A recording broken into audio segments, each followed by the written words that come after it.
je vous parle de chars, de l'Abat 50, des clubs vidéo et de micro-ondes. Bienvenue à tous!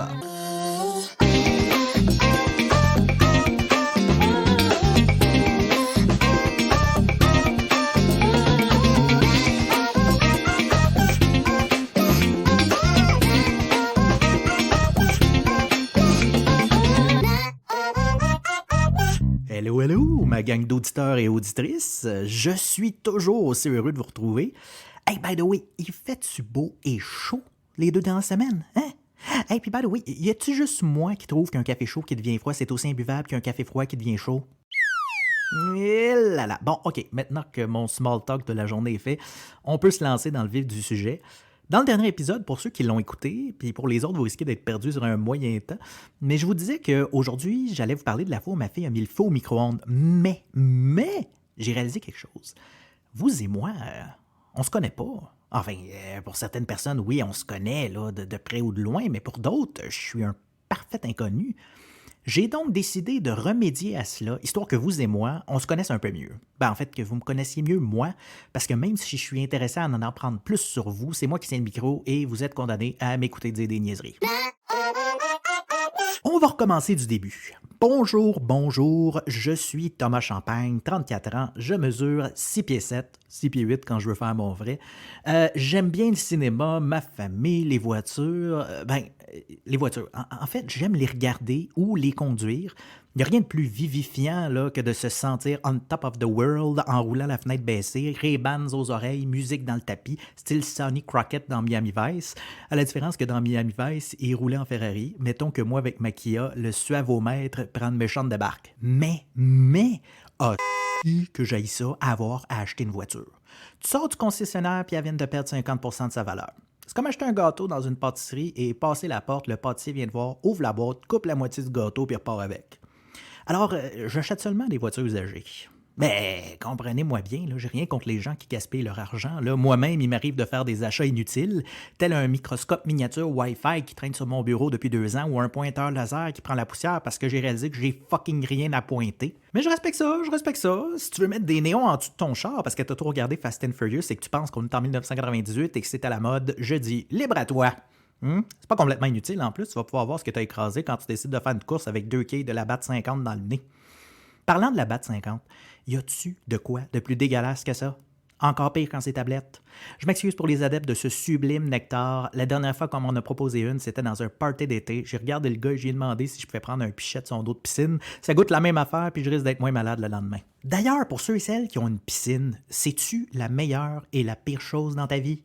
J'aime ma piscine autant que je la déteste. Ça donne un espèce de sentiment neutre oscillant entre le « wow, avec la chaleur d'aujourd'hui, une chance qu'on l'a » et le « je crisserais-tu 10 tonnes de terre là-dedans qu'on en finisse ». Entretenir une piscine, c'est une job à temps plein, une torture.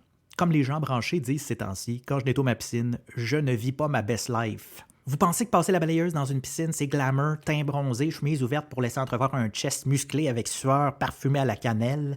Non, c'est de sacrer en faisant des mouvements de va-et-vient avec une perche de 12 pieds de long pour qu'elle aspire le plus de cochonneries possible.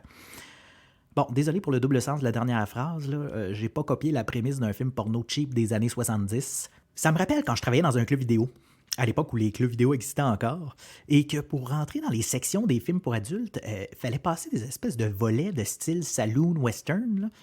Quoi de plus malaisant que d'aller remettre les copies sur les tablettes quand il y a un client dans la section? Tu sais très bien pourquoi il est là. Et il sait que tu sais pourquoi il est là. Difficile d'entamer une conversation. Je dis quoi? Belle soirée en vue? Profitez de notre promo Popcorn Mouchoir avec votre location? Il y a un client à un moment donné, probablement dans une tentative maladroite de briser le malaise, qui me demande de le conseiller dans son choix de divertissement pour la soirée. J'avais 16 ans et j'étais déjà gêné de passer les portes battantes western. Imaginez me faire demander si je conseillais plus Deep Throat and Big Snakes ou Big Boobs on Boats 5. J'ai jamais autant souhaité souffrir de combustion instantanée qu'à ce moment-là. Tant qu'à jaser de combustion, j'ai chez moi un poêle à bois, qui est une superbe invention si tu aimes la sensation d'être dans un sauna au sous-sol, confortable au rez-de-chaussée et congelé solide au 2e étage. En plus, il faut surveiller ça tout le temps, cette affaire-là. Ça prend un équilibre pour atteindre la température idéale. Il faut être un vrai mixologue de la bûche. Hey, by the way, sais-tu moi ou mixologue, c'est un titre qui porte beaucoup trop à confusion, hein? Dès qu'on ajoute le suffixe og à la fin d'un mot, ça sonne comme 15 ans d'université. La première fois que j'ai entendu mixologue, la première image qui m'est venue, c'est une personne en sarrau blanc dans un laboratoire rempli d'éprouvettes de couleurs, style Dr. Frankenstein, pas une personne qui jongle d'une main avec 3 bouteilles de Jack Daniels qui décapsule une bière de l'autre en crachant du feu en même temps. Ce qui m'amène à quand ma fille a mis le feu à notre micro-ondes. Depuis déjà un bon moment, ma fille, ma plus grande fille, Ariel, est autonome le matin, donc elle nous laisse dormir, elle s'organise comme une grande, elle se sert à boire, elle se fait à manger, elle écoute ses petites émissions tranquilles, et nous, on essaie de rattraper le sommeil perdu, car en tant que parent, en termes d'heures de sommeil, si on a un ratio de 10 de perdu, 1 de retrouvé, c'est déjà un exploit. Et donc, en ce magnifique matin, c'était un samedi quelconque, le ciel est bleu, les oiseaux gazouillent, la brise fraîche au mélange d'odeurs boisées et fruitées coule doucement telle une rivière de saveur. Tiens, un peu de poésie en prime aujourd'hui, je me sens inspiré. Donc, la vie est belle et Ariel entre dans notre chambre haletante, en panique. Papa, maman, il y a de la fumée en bas, beaucoup de fumée, là, je voulais juste me faire à manger. Je bondis tel un lapin agile. En vérité, ça ressemblait plus à une tortue sur sa carapace qui essaierait de se retourner. Et je descends en vitesse dans la cuisine, un nuage de fumée, toi, chose. Je me rends compte que ça vient du micro-ondes parce qu'Ariel, avec toutes les bonnes intentions du monde, s'est dit qu'un bagel, ça toast au micro-ondes. Bon, je dois noter ici le fait qu'elle ne fait pas vraiment encore la différence entre le type d'appareil servant à faire cuire les aliments. Dans sa tête, un sachet de popcorn, ça va autant dans un micro-ondes que dans les fentes d'un toaster. Donc, dans ce cas-ci, elle avait réglé le temps de cuisson à 1 heure et vu l'état du bagel, elle devait l'avoir parti depuis un méchant bout. Dans la petite fenêtre du micro-ondes, je peux voir les flammes. C'est orange all the way. Je le prends, je le sors de son trou, je le débranche et je le sors à l'extérieur. Je le tenais comme si c'était une bombe sur le point d'exploser. Ce qui d'ailleurs me rappelle un peu une scène du film culte Batman des années 60, là, pour ceux qui connaissent ça, quand Batman essaie désespérément de se débarrasser d'une bombe sur le point d'exploser sans trouver d'endroit propice. Je ressemblais un peu à ça.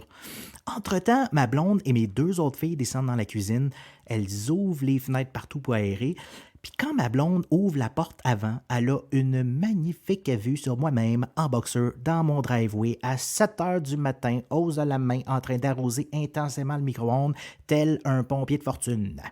Et dans un élan de compassion et de solidarité, elle sort son téléphone prendre une photo en riant aux éclats. Entre-temps, les avertisseurs de fumée se sont activés. Et nous, on a des avertisseurs, des avertisseurs de fumée Google. Pour ceux qui ne savent pas c'est quoi, là, en plus de sonner, ils parlent à ces maudits-là. Donc, au travers du chaos, moi, dehors, aspergeant le micro-ondes, les avertisseurs lancent d'une voix ferme « Il y a de la fumée, sortez immédiatement, pas stressant pantoute ». Tout ça terminé, on s'est quand même tous mis à rire devant le ridicule de la situation. Moi et ma blonde, on s'est retourné vers Ariel avec le sourire. Là, pour la rassurer, on lui a dit « C'est pas grave, là, c'était un accident. La prochaine fois, demande-nous, on va t'aider. Mais entre-temps, tu nous dois 400 pièces. » Merci à tous d'être à l'écoute. Vraiment, j'apprécie beaucoup, beaucoup. Et si vous avez des questions ou commentaires, quoi que ce soit, vous voulez me raconter votre journée, m'envoyer des recettes de gâteaux aux carottes, n'hésitez pas, écrivez-moi via la page Facebook de La Trentaine La Bédaine. Je vous remercie beaucoup. On se reparle dans 2 semaines.